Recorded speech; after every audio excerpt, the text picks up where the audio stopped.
Hey guys, welcome back. I hope you're having an amazing day. Let's get right into the stories. The first one is an entitled People Story. I've always loved gardening. There's just something so relaxing about getting your hands dirty, nurturing seeds into beautiful flowers, and watching your yard transform into a little oasis. When my husband and I bought our first house last year, I was over the moon to finally have a garden of my own. The previous owners had let the yard go, so I had my work cut out for me. But I didn't mind. I spent weeks ripping up overgrown weeds, turning over soil, and planning my dream garden. I decided on a cottage garden style, with informal flower beds bursting with bright blossoms. I envisioned it being a welcoming sanctuary for birds, bees, and butterflies. After months of hard work, my garden started taking shape. I planted all sorts of flowers: daisies, lilies, lavender, sunflowers. I wanted a joyful riot of colors and textures. Whenever I watered my garden or deadheaded spent blooms, I felt a deep sense of pride. This little patch of earth was my happy place. That is, until Helen moved in across the street. I first met her when she marched over and introduced herself as the president of our neighborhood's homeowner association. I politely explained that I wasn't actually part of the homeowner association, but she brushed it off. "Everyone on this street is part of the homeowner association, dear. It keeps our neighborhood looking pristine. I'm sure you understand." I didn't have the energy to argue, so I simply nodded and said I looked forward to being neighborly. Over the next few weeks, Helen became a thorn in my side. She nitpicked everything. My mailbox was crooked, my trash cans visible from the street, my car parked too close to the curb. No matter how hard I tried to appease her, it was never enough. One Saturday morning, I was in my front yard, pruning roses, when Helen stormed over, her face pinched in anger. "Just what do you think you're doing?" she demanded. I blinked in confusion. Pruning my roses?" "No, all those ghastly weeds you've planted." She gestured in disgust at my garden. My hackles rose. "You mean the flowers I've been growing?" Helen scoffed. "Flowers! Don't be silly, those are weeds, through and through. Our homeowner association guidelines strictly prohibit weeds. All yards must be clean and orderly." I took a deep breath, trying to stay calm. "Helen, as I've told you before, I'm not part of the homeowner association. I'll plant whatever flowers I please in my own yard." Helen's nostrils flared. "The arrogance! How dare you flout our rules so flagrantly? Consider this your first and final warning. Get rid of these weeds or face the consequences." With that, she whirled around and stomped away. I shook my head in disbelief. Clearly there was no reasoning with her. I resolved to simply ignore her crazy demands. This was my yard, my garden, my rules. For a few weeks I lucked out and didn't see hide nor hair of Helen. My garden flourished through spring, erupting in a joyful riot of color. I added some metal butterfly sculptures and an arbor tucked away in a shady corner. Each day working amongst my flowers brought me immense happiness. Then one morning in June, I opened my front door to get the newspaper and was horrified to see an official notice from the homeowner association nailed to my door. According to the letter, I was being fined $50,000 for excessive weed growth violating neighborhood standards. $50,000? For growing flowers? I saw red. This was unbelievable. Helen had lost her damn mind if she thought I was paying a single cent. The letter went on to threaten further action, including putting a lien on my house if I didn't pay the fine and remove the weeds within 2 weeks. Well, if Helen wanted to play hardball, then so be it. I marched straight over to her house and pounded on the door until she answered, scowling. "Yes?" Helen asked in clipped tones. "I got your bogus fine letter," I said, waving the notice in her pinched face. "I wanted to tell you in person that I won't be paying a cent. My garden stays." Helen's scowl deepened. "You have no respect for authority, do you? I am the president of this homeowner association, and you will do as I say and pay the fine." I stood firm. "Let me be clear. I am not, nor will I ever be, part of your stupid homeowner association. You have zero power over what I do on my property. If you try to put a lien on my house, I'll see you in court." I didn't give her a chance to respond before marching back home, fuming. I immediately called my friend Jenny, who also happened to be a real estate attorney. She reassured me that I was in the right, and any liens would be thrown out since I wasn't an homeowner association member. However, she agreed to send Helen an official cease and desist letter on my behalf. Jenny also helped me file harassment complaints against both Helen and the homeowner association board. I collected evidence including photos of my garden, a log of all Helen's frivolous complaints against me, and character statements from other neighbors who were fed up with her tyranny. A few weeks later, I received notice that a hearing had been scheduled with the Homeowner Association Board to address the complaints against Helen and determine if she should be removed as president. Jenny agreed to attend as my representative. The night of the hearing, I waited anxiously at home, pacing around my garden for comfort. Finally, around 9 p.m., I got a triumphant call from Jenny. The board had ruled unanimously to remove Helen as president, effective immediately. Even better, they agreed to dissolve the homeowner association altogether because of her misconduct. I wouldn't be getting any more bogus fines over my flowers. I trenched down to Helen's to deliver the good news in person. She opened the door looking utterly defeated. "Well, I thought you should know the homeowner association has been disbanded," I said politely. Helen just blinked silently. "Anyway, I won't take up more of your time. Have a nice night." I gave her a cheerful wave and sauntered back home, leaving her standing speechless on the doorstep. My garden has continued thriving all summer long, more stunning than ever. It's been wonderful not having Helen around inventing problems. The neighborhood actually feels more harmonious without her nonsense homeowner association rules dividing us. I finally have the peaceful sanctuary I always dreamed of. And nothing makes me happier than strolling my garden each evening, secures in the knowledge that I can grow any flowers I please. The next one is a pro-revenge story. It was 1994 in a chain grocery store with a truly awful manager who was straight out of business school. He was also the regional office director's son, so he was Teflon. Anything that went wrong got pinned on an assistant manager and/or hushed up at the regional level. Awful had managed to install his mistress as one of the assistant managers. I only saw her in the store twice, and both times she was shopping. One of the times she didn't even pay. Awful paid no attention to people's time constraints. We had a bunch of teenagers there who were attending summer school. He didn't care. He scheduled however he wanted and left us to swap shifts among ourselves. I personally saw him tell one girl she'd have to miss school because he needed her on shift and she couldn't find coverage. Crazy illegal. He didn't care about legalities. Awful's belief was that if the computer would accept it, then it was fine. It was the early days of computerized payroll, so the system would take literally anything with no checks. He made the teenagers work hours they legally couldn't. I'm talking too late, too early, and lots of overtime. If they complained, he threatened to fire them. That was his answer to everything, and work wasn't easy to come by in that area. There were teenagers in tears because he wouldn't let them take time for family vacations, or they were being forced to miss tests at school. One guy was fired because he went to his sister's wedding. He'd warned Awful about it months in advance, and it was a holiday weekend, so nobody could swap. Awful was very rarely, if ever, in the store his entire shift. He'd clock in, get the few really important things done, then leave. He'd come back in the middle of his shift to do the bank deposits, then be gone again until it was time to clock out. He assigned all his work to the latest Fall Guy assistant manager or other random employees. If he was the only manager on duty, he'd leave his badge for overrides on the desk in the office so we could grab it when needed to override register errors. All of this was massively against company policy. I mentioned in a previous post how National was pretty obsessed with mystery shopper reports, and got them directly from the company that did that stuff. We'd get all kinds of conflicting instructions because National's edicts based on those and our regional director's policies would differ. Always fun. What I didn't mention was mystery shoppers were trivial to spot. They'd go straight to the bakery to price out a special order cake, then not buy it, complain about the price, or ask any of the normal questions. They also went to the bathroom, the fish counter, asked for a price check, and made us unring something they decided they didn't want during checkout. There were other things on the list, but those are the obvious ones I remember all these years later. My last week at this crap show before I headed back to college, I spotted a blatant mystery shopper complete with a notepad. Awful had bugged out shortly after open.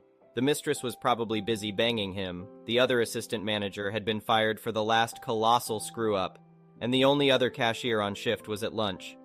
It was pretty dead as it was late morning, so no big deal. Except that I decided it was time for this crap show to get reported for what it was. When Mystery came up with her price check item, I forgot to hit the price check button and rang it up for real. Whoops! Time to go get the manager's override badge. I overrode it. Then I tossed that bad boy so hard it went all the way across the manager's desk and down into the sea of cables behind it in the corner. Whoops! I'm quite sure that if you went to the tapes, this looked incredibly intentional. It was my last week. You could count the fucks I gave on no hands. Somewhere around this time, the other cashier, we'll call her Jenny, got back from her lunch break and I informed her that crap was about to get real. She might want to go home sick if she wanted some cover. Nah, Jenny giggled and wanted a front row seat. Besides, the lunch rush was coming. We had a construction area nearby, and a lot of the guys came for the prepared foods for a cheap, hot lunch. We started to get the lunch rush and more of a crowd by the time Mystery made it up to my register to check out. Of course, she needed me to unring something for her checklist, so I flipped on the "Help me Obi-Wan" light. Nothing happened. I called for Awful over the intercom by manager first name last name. Jenny caught on real fast and told me to just go get the badge from the office. Awful first name last name must be doing the money drop or something. I pointed out to Jenny that was against company policy. She rolled her eyes and told me that's what Awful first name last name had said to do. Now where was that override badge? I headed up to the office and made a good show of looking for it, called down to Jenny asking if she had it. Nope. Jenny abandoned the big order she was ringing up and came up to the little office to give a cursory look around. This is where the whole story took a turn I hadn't gamed out. See, I was just going to give Mystery a very bad visit with many violations to report. There'd have been an embarrassing reaming from National and possibly even an investigation. Jenny had other plans. Jenny was going nuclear. Jenny apologized to the mystery shopper, but she was going to have to get in Jenny's line now. I couldn't void the transaction or log into 2 registers at once, so I was going to help her pack it up, and Jenny would get to Mystery as soon as she could. Now this is somewhat bullcrap. While true as stated, we all knew how to unplug the registers to get them to reset and log us out. It was a dumb hack, but it worked. The thing was, there was almost zero chance Awful or Mystery knew that. Mystery must have loved her mystery shopping gig because she was the most cheerful, screwed-over customer you ever did see. She smiled, assured us everything was fine, and scribbled in her notebook the whole time. Literally, while I'm loading up Mystery's cart at my register, Jenny accidentally rang up a gallon of milk about 6 times. Whoops! No override card, no manager, no head cashier with any power either. Cost-saving cuts there that Awful made early in his days before I arrived. We apologized profusely to the customers, but explained we had no idea where Awful was. Offered to check in the back. Sent a bagger out to check the lot in case Awful was on a smoke break. No joy. As this fiasco rolled on, we had a lot of very unhappy customers on our hands, and the downright giddy Mystery who stayed to the bitter end. We were demanded to call a manager. We tried all Awful's known numbers.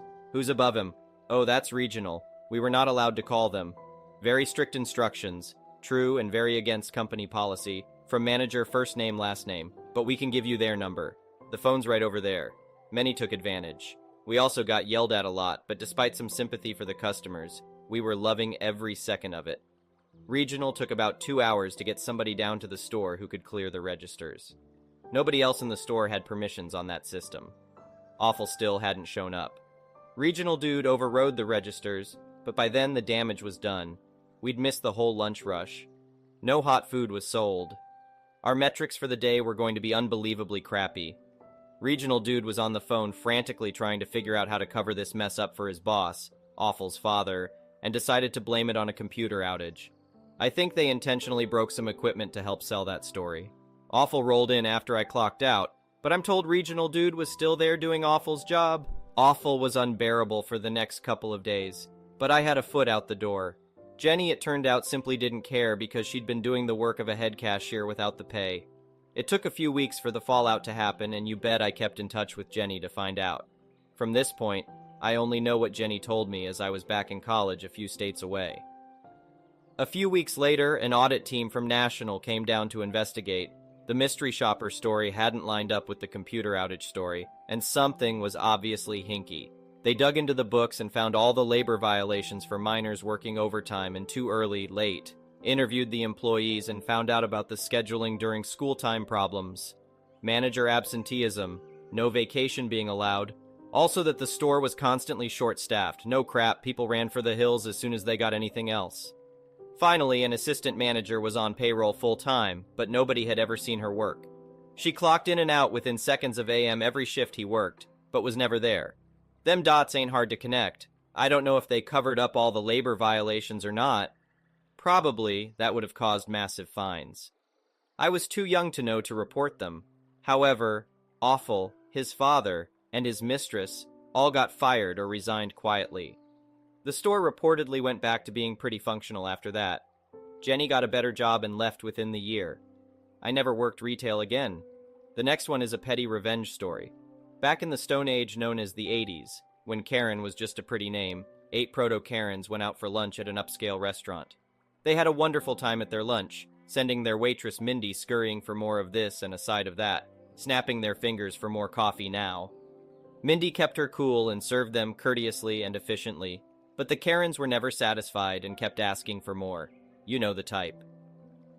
At the end of their 2-hour stay, the ladies' bill came to $200. They paid and then handed Mindy a $5 tip. Mindy stayed calm and handed the tip back. With dignity, she explained, "I can't accept this. It is an insult to my service." Being proto-Karens, of course, they complained to the owner, who fired Mindy on the spot, right there in front of the smirking customers and the whole restaurant. A regular customer, a local executive, was dining there at the time and saw the whole thing unfold. He was livid about how his favorite hardworking server was treated. He did 2 things after that. First, he paid his own bill and assured the owner he would be sharing the story about how Mindy was treated within the local business community. Second, he walked Mindy out and offered her a job.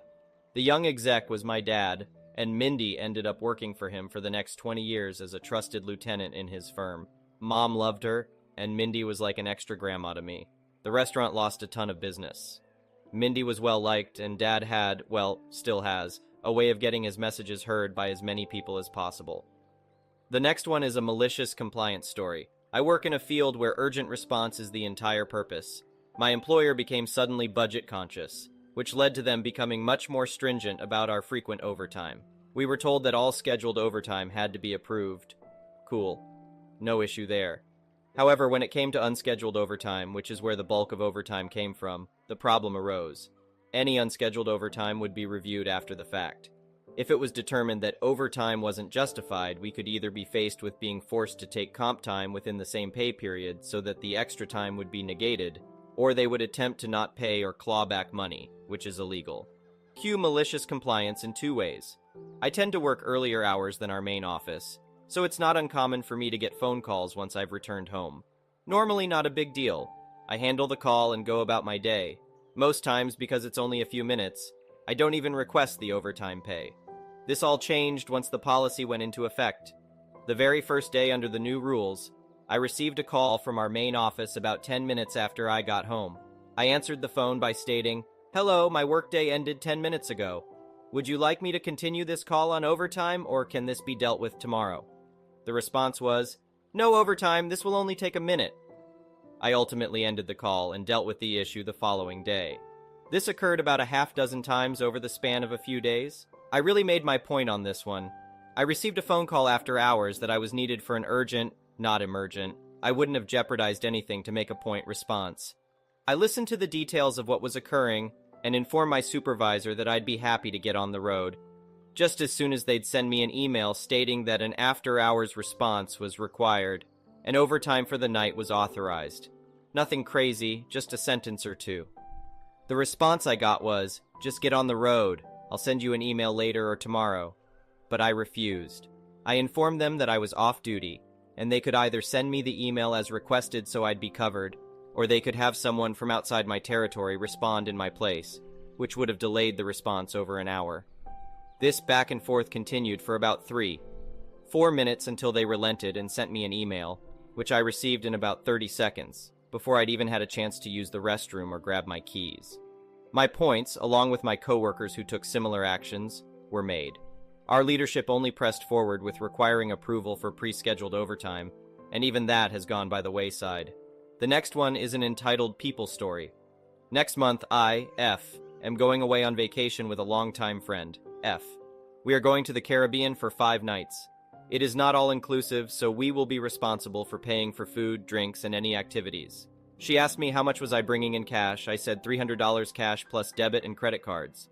She told me she is going to bring $300 cash, but no debit or credit cards. She said she is on a budget, and $300 is her limit. I explained that comes around to only $60 per day. This is not one of the cheaper Caribbean islands, so food and drink alone won't leave her with much left over. I reminded her that she needs to factor in cabs, incidentals, or any activities we may decide to do. And you never know if an emergency will come up where she will need money. She says to me, "That is why I have you," and started to laugh. That pissed me off to no end. I tell her that we are both adults who are responsible for our own selves. It would be one thing if she lost her purse and needed money. I would float her money before she even had time to ask. But to purposely use me as her backup ATM is not going to work. I told her now that I know what she is up to. I'm not going to go along with it. If she runs out of money, she will just be assed out and hungry. She needs to bring her cards with her for her own good. She is now telling me I am too harsh, and she will bring extra money, but no cards. I told her to do what she wants, but if there is an emergency, she is on her own. Thank you for watching. I would really appreciate it if you could like the video and subscribe to our channel if you haven't already. We'll see you again tomorrow.